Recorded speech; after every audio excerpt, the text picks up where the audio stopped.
thanks, Stomach, for inviting me, and everyone who made this possible. It's been a really fascinating conference so far. The topic, you'll see that my paper here doesn't have a title.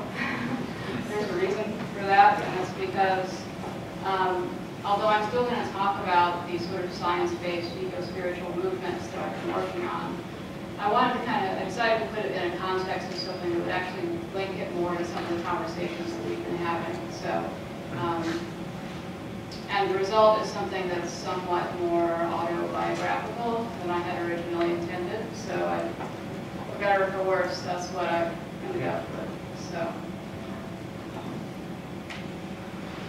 in the fall of 2002, I introduced a new course at Indiana University called Pleasure, Pain, and Peak Oil. I created this course after spending months immersed in the distressing literature on resource depletion and climate change. The course centers on the question of what it means to live the good life in an era of energy descent and impending catastrophic climate disruption. The reference to pleasure and pain is meant to highlight a need to evaluate or reevaluate our culture's dominant notions of happiness and convenience, or what one writer aptly calls the tyranny of comfort in our lives. What are we sacrificing in order to maintain the status quo of our supposedly good lives? No more mincing words. I wanted this course to get right to the heart of the matter. You may think a course like this sounds heavy-handed, and you may be right. I'll come back to that point. The period that I spent acquainting myself with the literature on peak oil and energy descent was a dark time for me and for those close to me. I existed in a state of constant disaster preparedness, of quasi-survivalist mobilization, from which I have not yet fully recovered. At home, I would follow my husband from room to room, keeping up a tedious monologue about solar panels and rain barrels, transition towns and task forces, wood stoves and food security. I read up on seed banking, chicken raising, and general reskilling. It was overwhelming. One day I came home with canning jars and an enormous food dehydrator. My husband regarded me doubtfully. Is peak oil happening tomorrow? He asked. At a dinner party with friends one night, he leans back in his chair, his arm draped casually around my shoulder. Tell them about peak oil, he says. As though asking me to recite a good joke. Friends and family, I realized then, had begun to regard me as something like a cult member.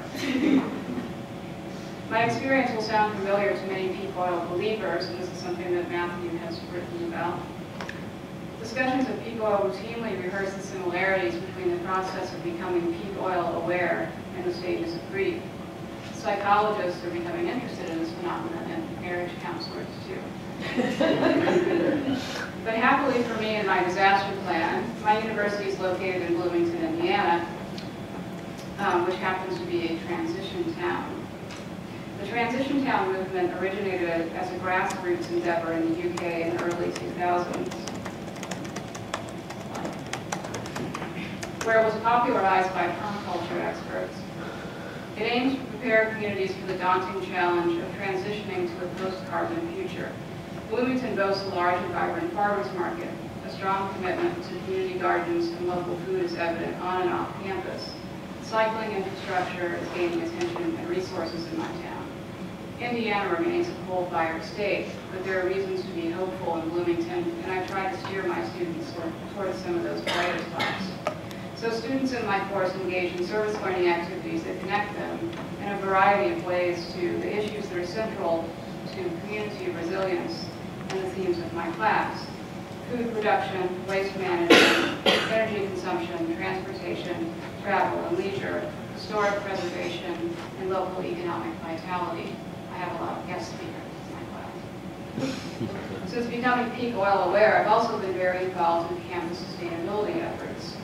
I joined the other weary foot soldiers in a painfully slow and long overdue effort to establish a BA in environmental studies at my university.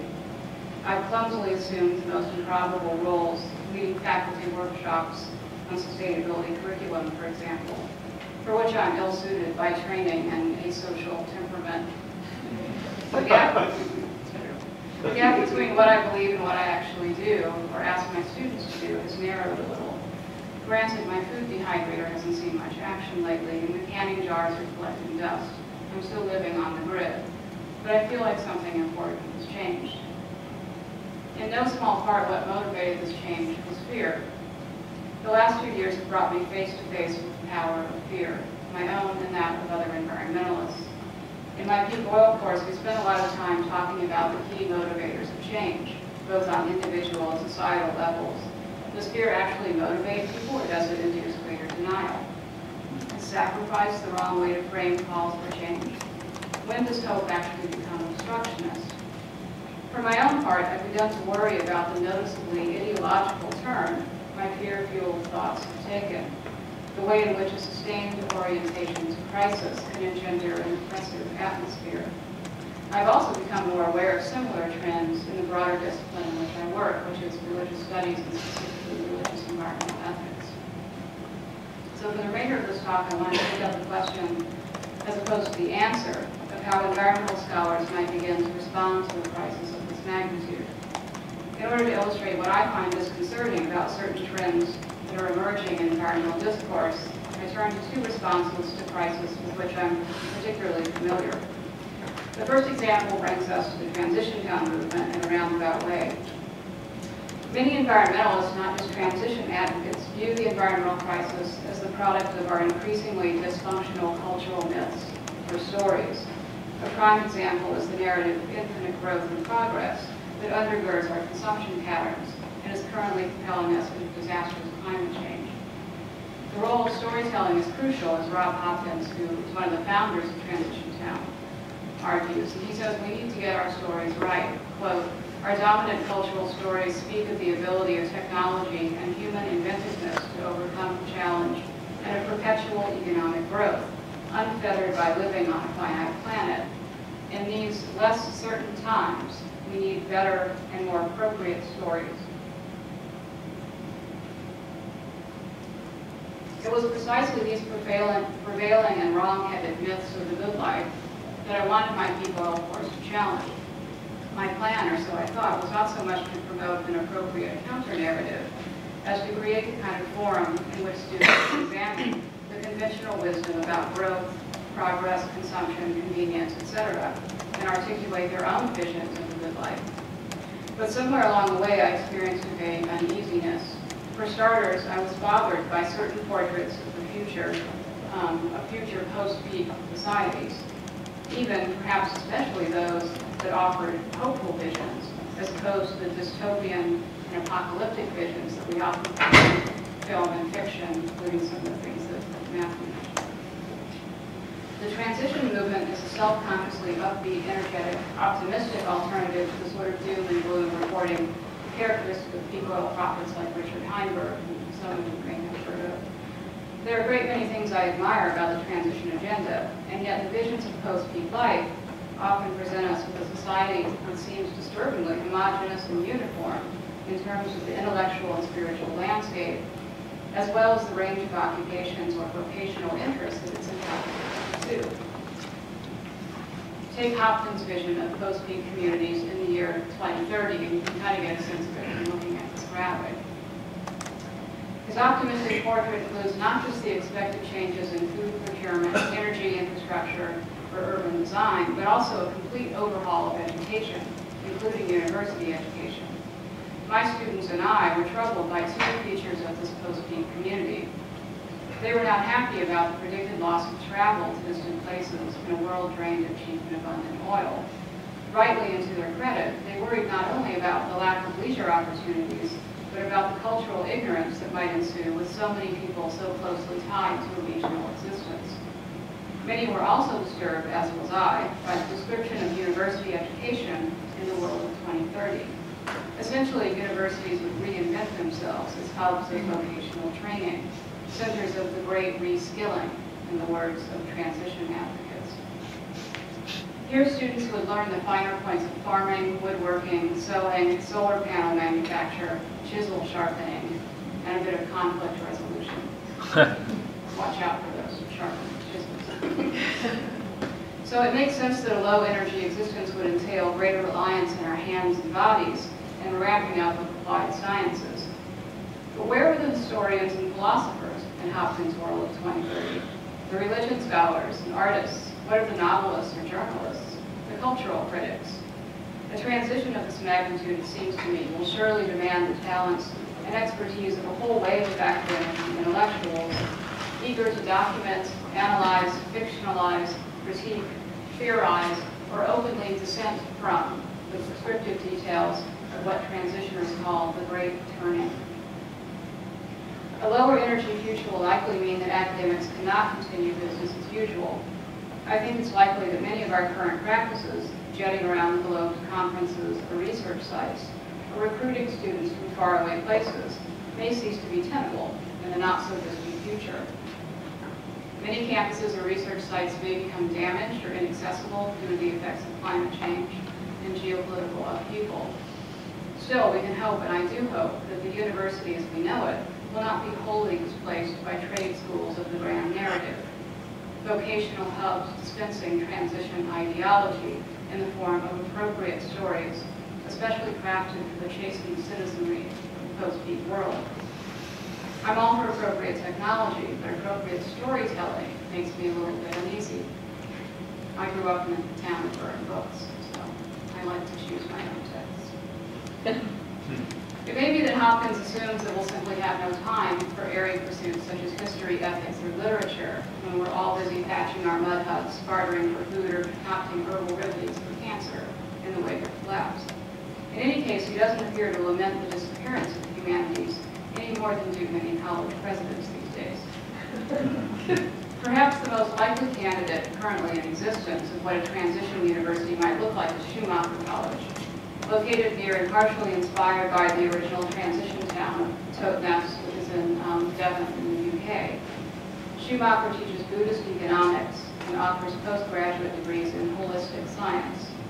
The college's website boasts somewhat paradoxically that students, quote, immerse themselves in the diversity of like-minded students coming from across the globe. Faculty members appear to be rather like-minded as well. Schumacher's current course offerings include the Economics of Happiness, which focuses on the Himalayan kingdom of Bhutan, which I'll say more about in a moment, and Journey of the Universe, a new story for our times, led by religion scholars Mary Evelyn Tucker and John Grimm. This is a whole phenomenon about which I'm doing research, and I'll talk more about it in a moment as well. So this brings me to my second example. Turning to some of the transition town success stories, we find similar models of insular and uniform societies on offer. The Kingdom of Bhutan, lauded by transition advocates and critics of the growth economy, is lauded, by transition advocates and critics of the growth economy for its commitment to sustainability and cultural preservation. Bhutan has gained considerable fame in environmental circles owing to its implementation of gross national happiness in place of standard indicators like GNP. A documentary film, The Economics of Happiness, showcases Bhutan's efforts to ward off the destructive impacts of globalization by holding fast to a harmonious vision of society rooted in shared values and a holistic assessment of well-being. Bhutan's economy is intended to serve the country's Buddhist values and to preserve its natural beauty. Gross national happiness is built upon 4 pillars that reflect these commitments: sustainable development, environmental conservation, preservation and promotion of cultural values, and good governance. As with the transition movement generally, there are hugely important insights, I think, to be gleaned from Bhutan's articulation of the good life and its projection of the growth economy. And I show the film in my class. With Bhutan as one case study, the film makes a compelling argument for the psychological, ecological, and cultural benefits of economic localization, in contrast to the destructiveness of our deregulated global economy. But Bhutan is no fairy tale kingdom. The country's religious and ethnic minorities, notably the ethnic Nepalese who practice Hinduism, have been subject to systematic discrimination, forced to speak Bhutanese and to wear traditional Bhutanese dress, forbidden from creating their own temples and media outlets. Many were coerced into signing migration forms, and others have fled as refugees to India or the United States. Though Bhutan has become a constitutional democracy, the government has not extended full civil rights to these religious and ethnic minorities. So Bhutan has managed to promote social cohesion and preserve the dominant environmental and cultural narrative. But at what cost? Transition advocates, it seems to me, rarely ask this question, and the film, the Tom doesn't even begin to get into any of the darker side of all of this. Suffice it to say, I now take a somewhat more jaundiced view of transition towns and the blissful Bhutanese. The main reason I became troubled by the homogeneous portrait of community life depicted in some of my own course readings was this. It finally dawned on me that these visions of post-peak culture, guided by appropriate narratives, bore certain parallels to a set of religious and article movements about which I've been making some critical observations. So in order to explain what I mean, I turn to one final story from my personal and professional archives. I hope that it won't seem gratuitous or self-serving or addictive or any of those things, but I think it's part of the pattern. And so I offer it as a cautionary tale about the need for open and critical scholarly inquiry, even, perhaps especially, in times of impending crisis and uncertainty. A target of my own scholarly criticisms lately is a constellation of movements that variously go by such names as the universe story, the epic of evolution, the new story, the great story, and sometimes big history. So I can give only a very brief account of these here, and I've written a lot about these elsewhere, and I'll be happy to tell you more if you're interested in hearing more about them. Through a variety of media, books, films, websites, podcasts, YouTube videos, these movements present a grand scientific narrative of cosmogenesis, the unfolding of the universe from the moment of the Big Bang to the present as a modern sacred story, an orienting narrative for all people. Two prominent architects of this movement are Mary Evelyn Tucker and John Graham, who are very prominent scholars in religion and ecology, and were inspired by Thomas Berry, whose name might be familiar to some of you, a cultural historian. Proponents of these movements argue that environmental neglect is perpetuated by traditional religious narratives that devalue the physical world and for a variety of reasons but seeks to be functional cosmologies. The hope is that a new functional cosmology will align us with scientific realities of our universe. Properly inspired by a sense of belonging to this grand and true narrative, we will live more sustainably on Earth. Some of these advocates are also at the forefront of efforts to reform education along the lines suggested by the new scientific cosmology. Their educational philosophy calls for a whole new kind of university built around a core narrative that effectively grounds the curriculum for every student. And close here. Thus, biologist Ursula Goodenough, who's one of the people in this movement, and philosopher of religion Loyal Rue, argue for a consilient college curriculum that introduces students to the epic of evolution as the integrating theme of their entire university experience. Consilience here is a reference to E.O. Wilson's book, Consilience, which is about kind of merging the disciplines into one sort of unified body of knowledge. Quote, the epic of evolution is the biggest of all pictures, the narrative context for all of our thinking about who we are, where we have come from, and how we should live. A number of universities, not just outliers like Schumacher College, but in fact Harvard University and Washington University in St. Louis, now offer courses on the epic of evolution and the universe story. There's a film version called Journey of the Universe. These courses introduce, as I see it, these courses introduce students to an overarching narrative whose meanings are already given in advance, whose options for student self-understanding are essentially pre-scripted. One world calls for one story, as Rue and Goodenough put it. Welcome to the University of the Like-Minded.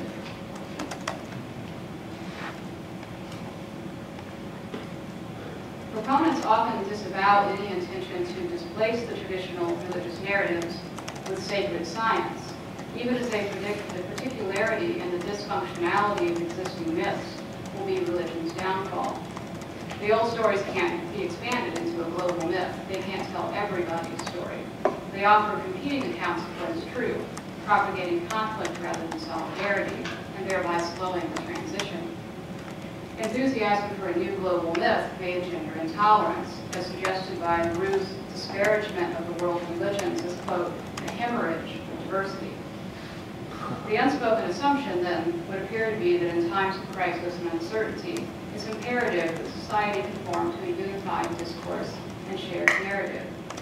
Even scholarly discourse within the field of religion and ecology will have to bend to the new scientific and spiritual narrative, And here I want to distinguish religion and ecology from religion and nature as a sort of two competing subfields within religious environmental ethics. Probably means nothing to both of you, but Sarah and maybe a few other people. Ron Taylor is a religion and nature representative among others.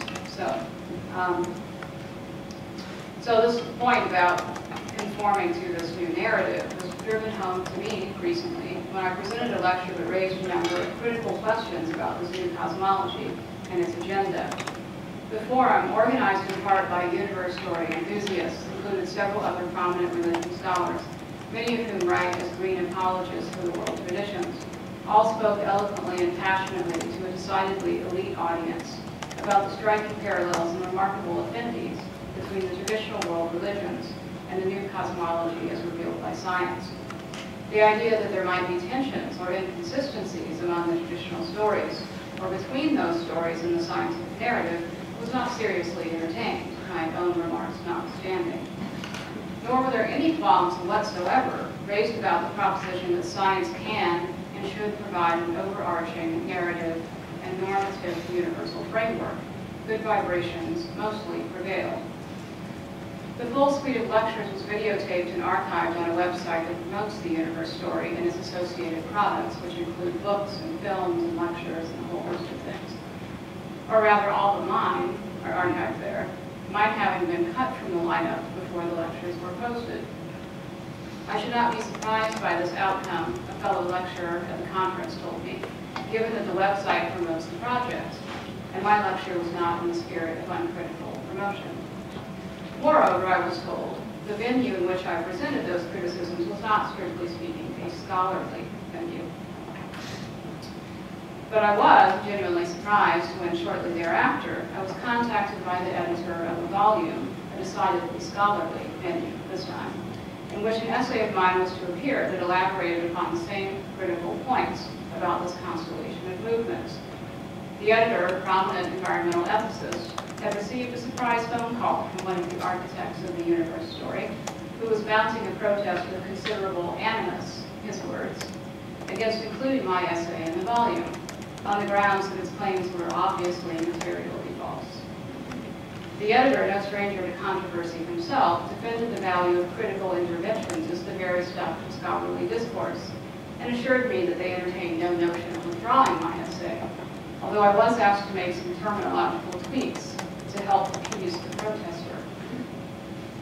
I've since been informed by several other scholars in my field that attempts to quell dissent are not unusual in the field of religion and ecology, again, distinct from religion and nature. Now, one might chalk this up to the usual advent of politics or clashes of oversized egos, but I genuinely think there's something more going on here. I see these attempts to impose conformity and erase critique as part and parcel of an atmosphere of crisis and uncertainty regarding the future of the planet and the most efficient means of averting disaster. A distinctly apocalyptic tone set the stage for Tucker and Graham's well-known Harvard series on religion, the world, and ecology.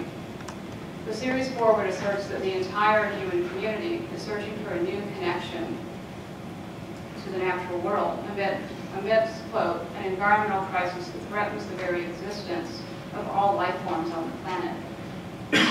It is accurate, I think, to view ourselves as headed towards environmental catastrophe, if not wholesale extinction of all life, which seems unlikely in the near future. What we do with this frightening perception is something about which scholars should speak and write more openly. A more open discussion of these perceptions of crisis might allow us to appreciate how we're actually narrowing our range of responses, at least in my discipline. I agree that the myth of infinite growth and progress has to go. But how do we navigate among the risky myths? And who gets to decide which narratives merit preservation and promotion? And which ones ought to be jettisoned? I think there's something wrong with scholars being so deeply invested in the crafting and peddling of a new global myth for adoption by the broader culture. For decades, religious environmental ethics has grown up against the backdrop of some surprisingly simplistic finger-pointing. If the wrong cosmology caused the problem, then finding the right cosmology must surely be the solution. Or as Glenn White famously put it in 1967, since the roots of our trouble are so largely religious, the remedy must also be essentially religious, whether we call it that or not. For some scholars, White's original diagnosis seems to provide a ready mandate for a broad and uncritical imposition of what is essentially a religious dogma, whether we call it that or not. So in concluding, I want to say that these dynamics matter for reasons that go far beyond the drama and intrigue of scholarly squabbles or academic career making.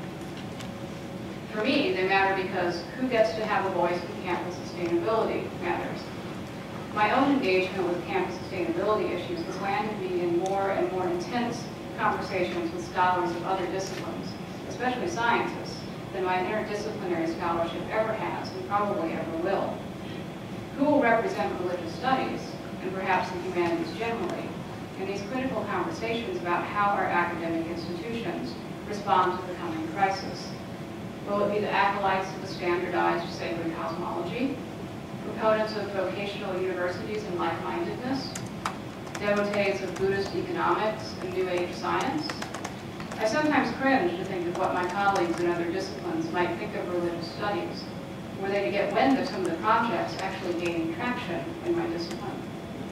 So I hope these perspectives will not come to represent religious studies' full contribution to the sustainability discussion, not only because I question their academic legitimacy, but because they may well prove unwelcoming to other proposals.